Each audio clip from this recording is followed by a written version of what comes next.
Samantala si Kevin Monares ng Barangay FM Cagayan de Oro, yung proklamasyon sa mga nanalo sa eleksyon 2025.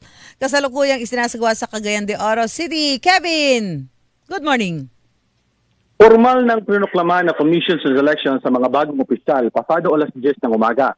Kapag kamayor ay nanalo si Mayor Clarix Uy na merong 148,234 votes at pumapangalawa si Pompi Lavinia na merong 68,372 habang pumapangatlo naman si Uka Moreno na merong 62,864. Nalo naman bilang Vice Mayor si Debot Rodriguez na merong 204,970 votes habang pumapangalawa naman si Zaldi Ucon na merong 46,204 votes. Nangunguna naman sa First District si Des Dahino na merong 91,413 votes habang sa Second District naman ay nangunguna si Ivy Imano na merong 70,505 votes. Halos kumpleto ang presensya ng mga mismong mga nanalong opisyal na pinoklama ito na Commission sa Election kaninang alas 10 ng umaga.